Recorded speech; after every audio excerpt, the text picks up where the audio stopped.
Hello everyone, welcome to education rise. आप सभी का स्वागत।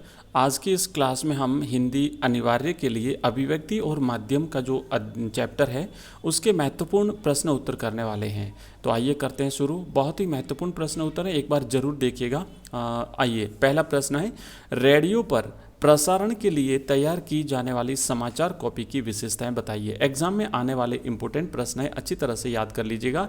लिखना है आपको कि रेडियो पर प्रसारण के लिए तैयार की जाने वाली जो समाचार कॉपी होती है उसमें एक पंक्ति में अधिकतम 12 से 13 शब्द होने चाहिए। और दूसरी बात इसमें लिखनी है कि वाक्यों में जटिल और उच्चारण में कठिन शब्दों का या फिर संक्षिप्ताक्षर का प्रयोग नहीं करना चाहिए। 1 से 10 तक के अंकों को शब्दों में और 11 से 999 तक के अंकों में लिखा जाना चाहिए। तो ये चीज़ें ध्यान रखनी है। रेडियो पर प्रसारण के लिए जो कॉपी तैयार की जाती है, समाचार की कॉपी, उसको जो है वो तैयार किया जाता है। नेक्स्ट, दूसरा प्रश्न है, जनसंचार के प्रमुख माध्यम कौन कौन से हैं? इन माध्यमों में समाचारों के लेखन और प्रस्तुति में क्या अंतर है? तो हम यहाँ पर देखेंगे कि जनसंचार के प्रमुख माध्यम हैं प्रिंट मीडिया, टीवी यानी टेलीविज़न, रेडियो और इंटरनेट। ठीक है, ये 4 महत्वपूर्ण माध्यम हैं। इन सभी माध्यमों में समाचार की लेखन शैली और प्रस्तुति दोनों में अंतर है। लिखने के तरीके में अंतर है, साथ ही साथ उसकी प्रस्तुति देने में भी अंतर है। अखबार पढ़ने के लिए होता है, रेडियो सुनने के लिए और टीवी देखने के लिए होता है। लेकिन इंटरनेट पर पढ़ने, सुनने और देखने तीनों का ही जो है आनंद लिया जा सकता है। इन तीनों की सुविधा इंटरनेट पर उपलब्ध होती है। नेक्स्ट प्रश्न है तीसरा, एंकर बाइट किसे कहते हैं? महत्वपूर्ण इंपॉर्टेंट है, ध्यान रखना। इसी इंपॉर्टेंट क्वेश्चन है, परीक्षा में पूछा जा सकता है। एंकर बाइट का अर्थ है कथन। टेलीविजन में किसी खबर को पुष्ट करने के लिए इससे संबंधित बाइट दिखाई जाती है।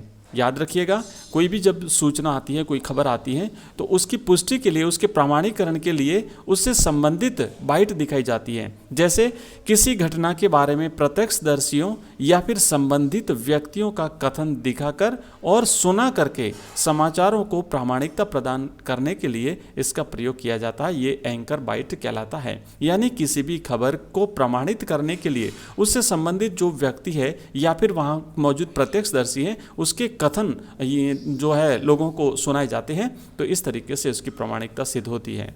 नेक्स्ट प्रश्न है चौथा, जनसंचार का सबसे पुराना माध्यम क्या है? इसके अंतर्गत क्या क्या माध्यम आते हैं? तो देखिए, यहाँ पे जनसंचार के सबसे पुराने माध्यम की बात हुई है, तो हम यहाँ पे लिखेंगे कि जनसंचार का सबसे पुराना माध्यम स्वयं मनुष्य है। पौराणिक काल के देवर्षि नारद को प्रथम समाचार वाचक माना जा सकता है। महाभारत काल में संजय की परिकल्पना भी अत्यंत समृद्ध संचार व्यवस्था को इंगित करती है। जब महाभारत का युद्ध हो रहा था तो उस समय जो संजय थे वो सारा दृष्टांत जो है अपनी आंखों से उन्हें दिखता था और वो सुनाते थे। तो ये भी जो है एक इसको माना गया है। नेक्स्ट है, कालांतर में जन भावनाओं को राज दरबार तक पहुंचाने और राजा का संदेश जनता तक पहुंचाने हेतु प्रयोग किए गए शिलालेख और जो पट्टिकाएं होती थी उसका प्रयोग, साथ ही साथ गुफा चित्र, विविध नाट्य रूपों यथा कथावाचन, बाउल, सांग, रागनी, तमाशा, लावनी, नौटंकी, जात्रा, गंगा गौरी और यक्षगान आदि इसी माध्यम के अंतर्गत आते हैं। तो ये विभिन्न माध्यम है जनसंचार के प्राचीन काल में। नेक्स्ट प्रश्न है, ड्राई एंकर किसे कहते हैं? ड्राई एंकर, अब यहाँ देखिए, जब एंकर खबर के बारे में सीधे सीधे बताता है कि कहाँ, क्या, कब और कैसे, जो 6 ककार हैं उसमें से पहले 4 ककारों का उत्तर दिया जाता है हुआ, तथा जब तक खबर के दृश्य नहीं आते एंकर दर्शकों को रिपोर्टर से मिली जानकारियों के आधार पर सूचना पहुंचाता है, उसे ड्राई एंकर कहते हैं। जब तक पूरी इन्फॉर्मेशन नहीं आ जाती, जब तक उसके दृश्य, चित्र या उसके जो वीडियो है वो अवेलेबल नहीं होते वहाँ पर स्टूडियो में, तो वो क्या करता है कि रिपोर्टर से जो जानकारी मिलती है वो जानकारी दर्शकों को पहुँचाता है। इसे ड्राई एंकर कहते हैं। नेक्स्ट छठा प्रश्न, मुद्रित माध्यम की प्रमुख विशेषताएं क्या हैं? तो यहाँ पर आप लिखेंगे कि जो मुद्रित माध्यम यानी जिसे हम प्रिंट मीडिया कहते हैं, इसकी सबसे प्रमुख विशेषता या शक्ति यह है कि मुद्रित शब्द स्थायी होते हैं। मतलब प्रिंट मीडिया यानी जैसे अखबार है तो उस पर जो शब्द प्रिंट हो गए, छप गए, वो स्थायी हो जाते हैं, परमानेंट हो जाते हैं। उसे आराम से धीरे धीरे पढ़ा जा सकता है तथा उस पर सोचा भी जा सकता है, क्योंकि वो हमारे सामने पड़ा है, वो स्थायी है, वो दौड़ेगा नहीं, भागेगा नहीं, कहीं नहीं जाएगा। किसी समाचार पत्र को पढ़ना किसी भी पृष्ठ से शुरू किया जा सकता है। आप चाहो तो पिछले पृष्ठ से करो, आप चाहो तो बीच में से करो, आप चाहो तो शुरू से अखबार को पढ़ सकते हो। उसे लंबे समय तक सुरक्षित रखा जा सकता है और संदर्भ की तरह प्रयोग किया जा सकता है।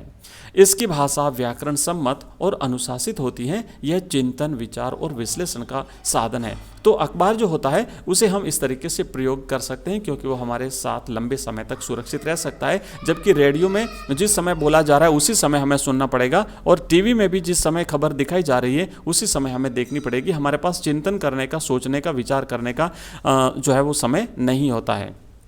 नेक्स्ट 7वां प्रश्न, प्रिंट मीडिया के लाभ कौन कौन से हैं? प्रिंट मीडिया यानी मुद्रित माध्यम जो है इसके लाभ बताने हैं।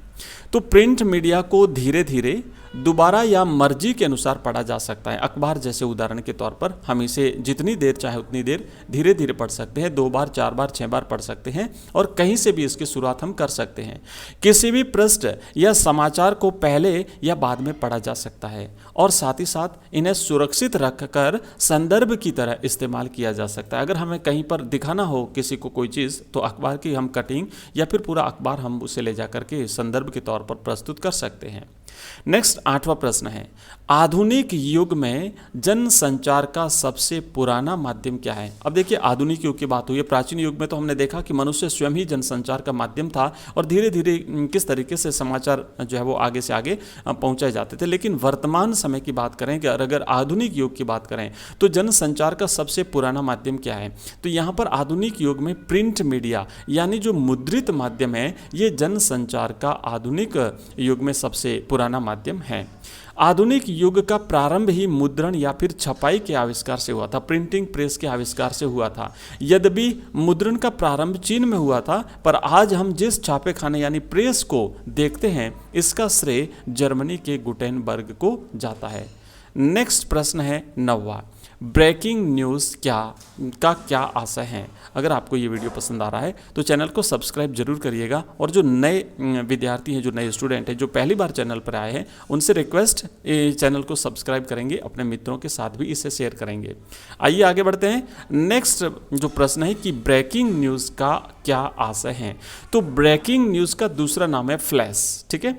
इसके अंतर्गत अत्यंत महत्वपूर्ण या फिर बड़े समाचार को कम से कम शब्दों में दर्शकों तक तत्काल पहुंचाया जाता है ना। कई बार आपने देखा होगा टीवी पे लिखा था ब्रेकिंग न्यूज़, ब्रेकिंग न्यूज़।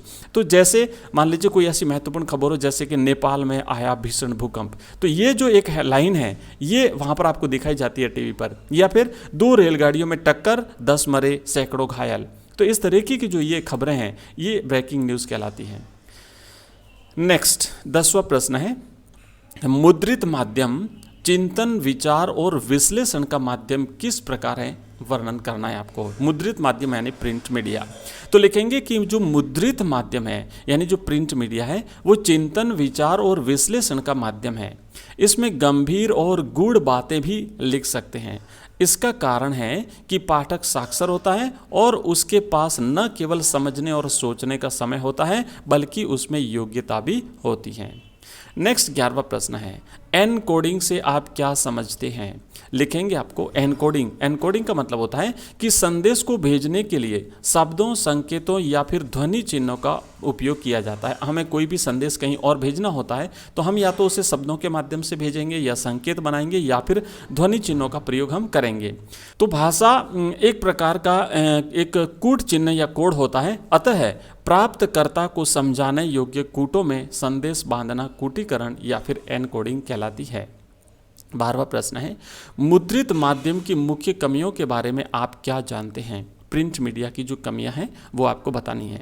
तो देखिए मुद्रित माध्यम की कई सारी कमियां हैं, उसमें लिखेंगे कि मुद्रित माध्यम की कमियां कमजोरी यह है कि यह निरक्षरों के लिए अनुपयोगी है, क्योंकि जो नहीं पढ़ा लिखा व्यक्ति है वो पढ़ नहीं पाएगा शब्दों को, तो प्रिंट मीडिया यानी अखबार जो है वो उसके काम का नहीं रहा। दूसरा लिखना है कि मुद्रित माध्यम के लेखक को पाठकों की योग्यता, रुचियों और जरूरतों का ध्यान रखना आवश्यक है। तीसरा पॉइंट लिखना है कि मुद्रित माध्यम एक निश्चित समय सीमा में प्रकाशित होते हैं, अतः इसमें रेडियो, टीवी या इंटरनेट की भांति तुरंत घटी घटनाओं का विवरण उपलब्ध नहीं होता है। नेक्स्ट प्रश्न है क्लाइमैक्स किसे कहते हैं? तो किसी भी घटना, सूचना आदि का संपूर्ण उद्घाटन का वास्तविक रूप से परिचय कराना या उस बिंदु पर पहुंचना जहां से पूरी घटना का सार समझते हुए निवारण की दिशा परिवर्तित हो, उसे क्लाइमैक्स कहते हैं। यानी अंतिम जो भाव है, जो मुख्य जो पॉइंट होता है, उसी को क्लाइमैक्स कहते हैं, जहां से हर बात समझ में आ जाए। नेक्स्ट प्रश्न है 14वां, मुद्रित माध्यम के लेखक और पत्रकारों को क्या सावधानी रखनी पड़ती है प्रिंट मीडिया के? तो मुद्रित माध्यम के लेखक और पत्रकारों को अपने पाठकों की भाषा ज्ञान, शैक्षिक योग्यता तथा रुचियों का ध्यान रखना पड़ता है। उनको प्रकाशन के लिए प्राप्त सामग्री की समय सीमा के प्रति भी सावधान रहना होता है। उनको सामग्री की शब्द सीमा का भी ध्यान रखना होता है। उन्हें प्रकाशित सामग्री को छापने से पूर्व शुद्ध करने में पूरी सावधानी रखनी होती है और लेखन में तारतम्य और स्वाभाविक प्रभाव बनाए रखना भी जरूरी होता है। नेक्स्ट प्रश्न है 15वां, हिंदी वेब पत्रकारिता की सबसे बड़ी समस्या क्या है? तो हिंदी वेब पत्रकारिता की सबसे बड़ी समस्या उसकी लेखन शैली है, क्योंकि अन्य भाषाओं की भांति इसका कीबोर्ड अभी भी बाजारों में उपलब्ध नहीं है। बाकी भाषाओं में के तो कीबोर्ड तैयार हो गए, लेकिन हिंदी का अभी तक कोई कीबोर्ड नहीं है, इसलिए लेखन शैली जो है वो इसकी सबसे बड़ी बाधा है। एक निश्चित रूपरेखा का कीबोर्ड नहीं होने के कारण लेखन एक कठिन विषय है हिंदी में। नेक्स्ट 16वां प्रश्न है, रेडियो के विषय में आप क्या जानते हैं? रेडियो के विषय में हम लिखेंगे कि रेडियो एक श्रव्य माध्यम है जिसमें सब कुछ ध्वनि, स्वर और शब्दों पर आधारित होता है। यह पूर्णतया श्रोताओं से संचालित माध्यम है। रेडियो का श्रोता अखबार की तरह स्वतंत्र नहीं होता। रेडियो समाचार बुलेटिन को शुरू से लेकर के अंत तक पूरा सुनना होता है।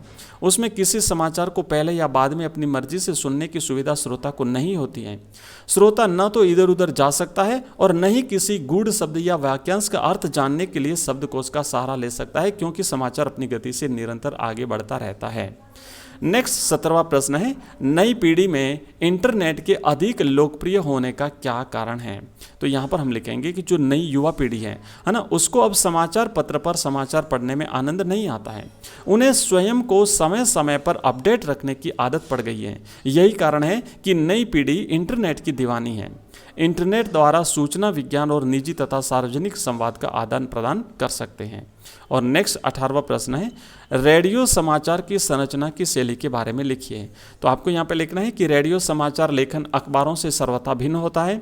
रेडियो समाचार का लेखन या फिर संरचना अखबारों या टीवी की भांति उल्टा पिरामिड, इन्वर्टेड पिरामिड जिसे बोलते हैं, शैली पर आधारित होती है। जनसंचार के सभी माध्यमों में सबसे अधिक यानी 90% खबरें इसी शैली में लिखी जाती हैं। उल्टा पिरामिड शैली में जो है वो समाचार लिखे जाते हैं। और नेक्स्ट जो बाकी जो प्रश्न है 19 और उससे आगे वाले, तो वो हम नेक्स्ट वीडियो में लेंगे। वीडियो काफ़ी लंबा हो जाएगा, तो नेक्स्ट वीडियो आपको तुरंत ही मिल जाएगा। अगर वीडियो पसंद आया है तो चैनल को सब्सक्राइब करें, अपने मित्रों के साथ शेयर करें। आप सभी का बहुत बहुत धन्यवाद इस वीडियो को देखने के लिए। Thank you.